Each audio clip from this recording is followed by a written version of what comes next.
بلسم على طول حظي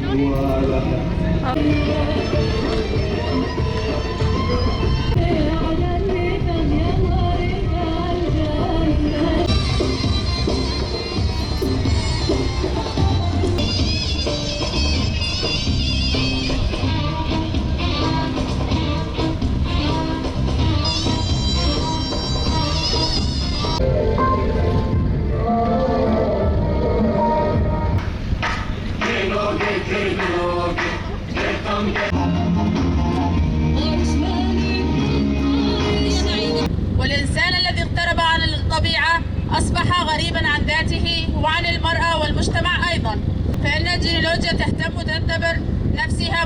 مسؤولة مع جميع العلوم عن مهمة تجاوز وتناقض البيئة مع المجتمع، كما أنها مسؤولة عن سرد قصة كيفية انتقال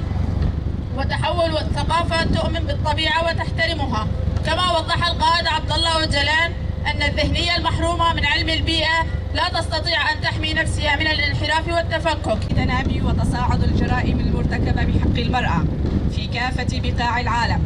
وتعرضها لأبشع الجرائم،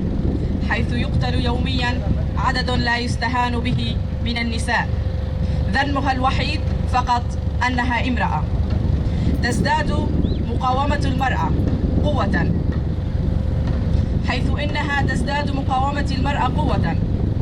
حيث أن المقاومة التي تخرج من رحم المعاناة تكون أقوى وأصلب عزما، وتكون المرأة هي الأكثر صمودا وعطاء. باسم منسقية المرأة في الطبقة، إننا ندين بشدة هذه الاغتيالات التي تعد من الجرائم القتل السياسي التي ارتكبتها الفاشية والقوى المهيمنة بحق جميع النساء المقاومات والمناضلات حول العالم، وندعو جميع النساء الثوريات الديمقراطيات الداعيات إلى الحرية إلى إدانة هذا الاغتيال وفضح الجرائم المرتكبة بحق النساء،